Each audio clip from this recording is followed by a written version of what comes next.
What happens when the very citizens who fought for liberty rise up against their new government?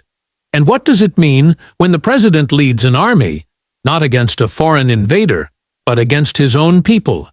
In the raw, unsettled years after the American Revolution, a silent war was brewing, not with muskets on distant battlefields, but in smoky taverns, untamed farmlands, and quiet valleys where whiskey wasn't just a drink. It was currency, culture, and survival. This is the forgotten rebellion that shook the foundations of American democracy. A rebellion that tested everything the young republic claimed to stand for. This is the Whiskey Rebellion. The American Revolution ended in triumph, but victory brought with it an avalanche of debt and an uncertain future. The new nation, fragile and stitched together by compromise, faced the daunting task of funding itself. And for Treasury Secretary Alexander Hamilton, there was only one answer: taxes. In 1791, Congress passed a federal excise tax on distilled spirits, part of Hamilton's grand financial plan to stabilize the economy and assume state debts. But the tax didn't just hit drinkers. It struck directly at the heart of frontier life. In the western regions of Pennsylvania, Kentucky, and Virginia, whiskey wasn't a luxury. It was essential. Farmers distilled surplus grain into spirits because it was easier to store, transport, and sell. It was barter. It was savings. It was survival. To those in the East, it was a tax on production. To those in the West, it was a direct assault on their livelihood. The law required distillers to register, pay per gallon, and keep written records, a demand that was almost impossible in the rugged, loosely governed frontier. Many saw it as favoritism toward large-scale Eastern producers who could afford the fees, while small backwoods distillers were left to suffer. Tensions simmered. Petitions were sent. Protests erupted. But as the ink dried on the whiskey tax, something darker began to stir. The same men who had fought off British tyranny now saw tyranny in Philadelphia. The battle cry of 1776 echoed once more, only this time the enemy wore American blue. By 1792, resistance was spreading fast. Tax collectors were harassed.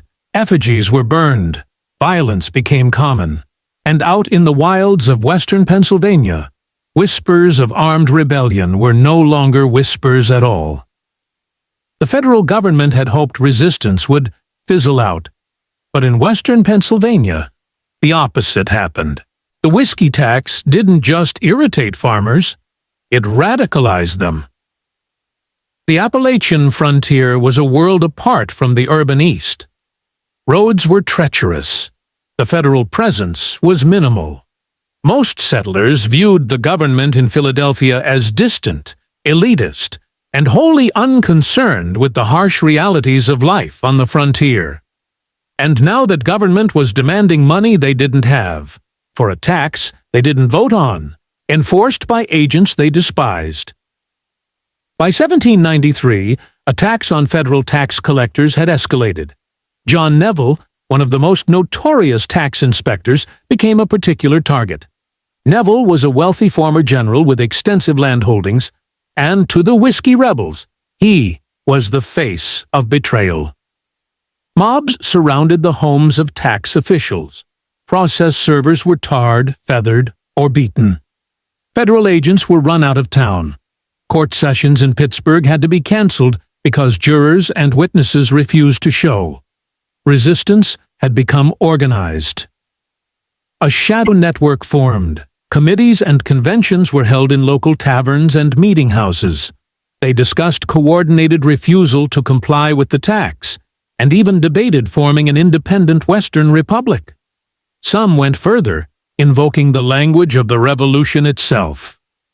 They said the government had violated the Constitution, that taxation without representation was once again at hand.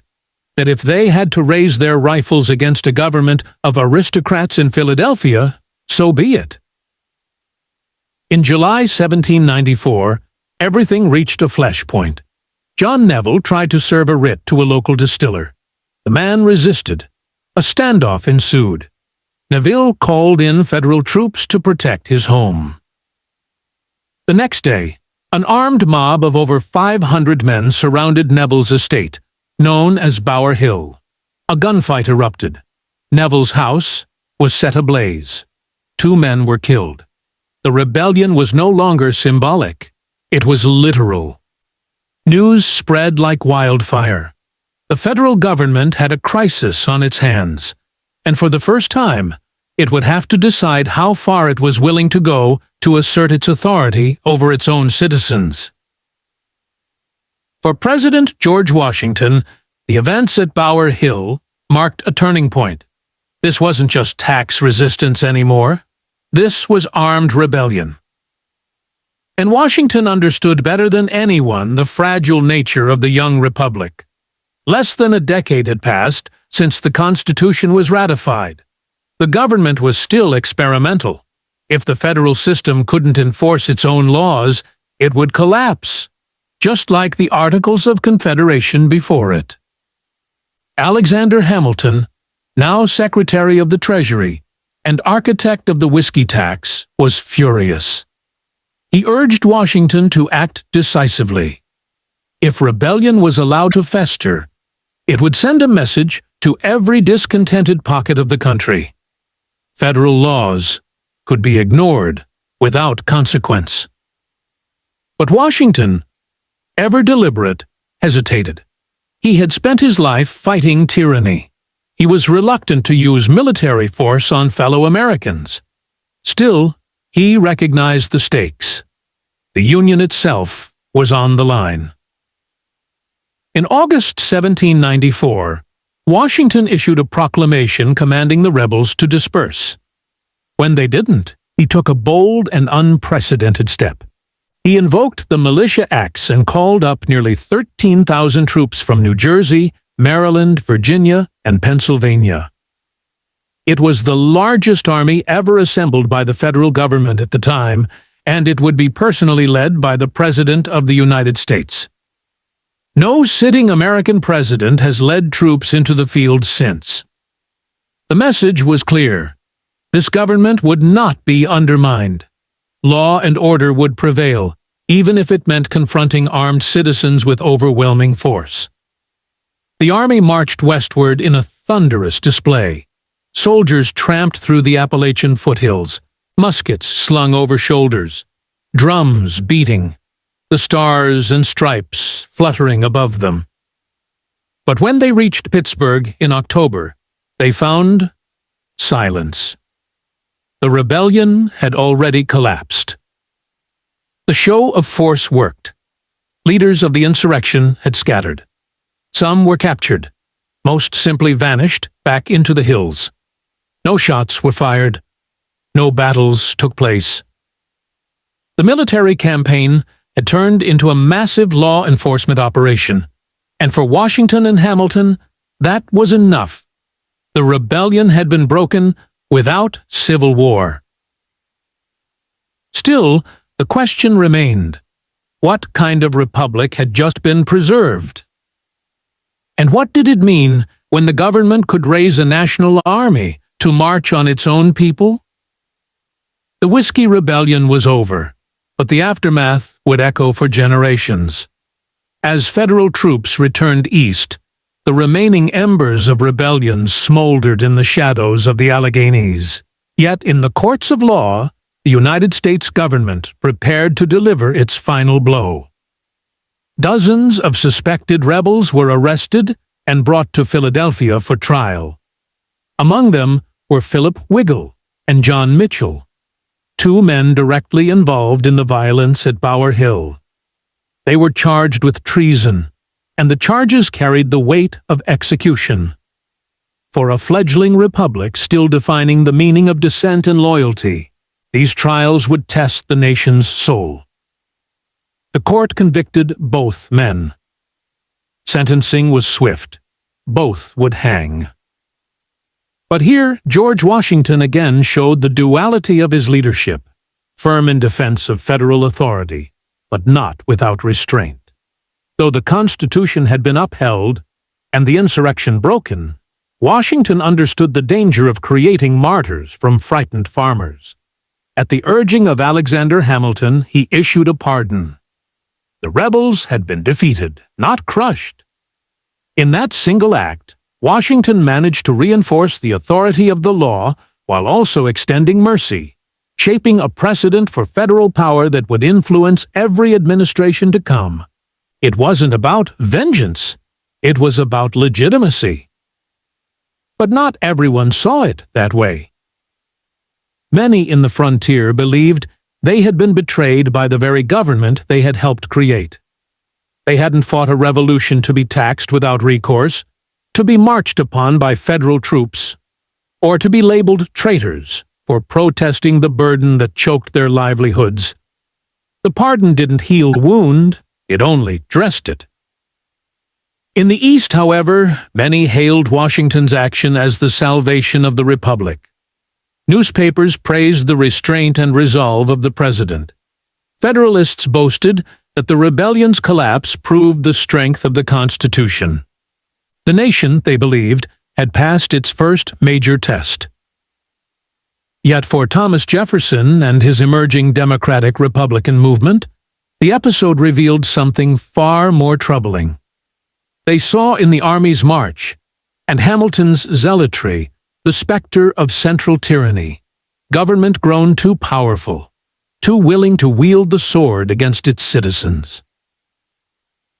The Whiskey Rebellion had ended, but it had left behind a fractured political landscape, one that would soon birth the first true American political parties, one where suspicion between coastal elites and frontier settlers would simmer for decades to come. The rebellion was over, but the Republic's struggle to define itself had just begun. Though the Whiskey Rebellion never rose to the scale of open war, its impact on the American psyche was deep and lasting. The memory of marching troops through Western settlements, of farmers branded as traitors, and of a president taking the field in military command, these left a scar that would shape the identity of the nation. The rebellion exposed a fundamental tension embedded in the DNA of the United States. Was the country a union of people or a consolidation of states? Were liberty and order forever at odds? Could the same government that once threw off the chains of monarchy now impose law by force of arms? In western Pennsylvania, distrust of federal authority hardened into cultural memory. Generations of rural Americans would carry the story of the Whiskey Rebellion as proof that their voices could be dismissed, their burdens misunderstood, and their resistance punished. But in the corridors of power, the rebellion was interpreted differently. To Alexander Hamilton, the events of 1794 confirmed everything he feared: a populace too easily swayed by demagogues, a republic always on the edge of chaos, and a government that needed to prove its strength or risk losing it entirely. For George Washington, it marked the first and only time a sitting U.S. president commanded troops in the field. It was a moment of symbolic gravity, demonstrating that even a nation founded on rebellion would not tolerate insurrection against its own laws. His leadership helped prevent escalation, but the message was clear. Protest had limits. Meanwhile, Thomas Jefferson, watching from the sidelines, became increasingly alarmed. The use of the military against citizens, the rapid centralization of federal authority, and Hamilton's aggressive fiscal policies convinced him that a different vision of America had taken root, one he would soon oppose as president. The Whiskey Rebellion became a pivot point, not a failure of the Republic, but a test of its structure.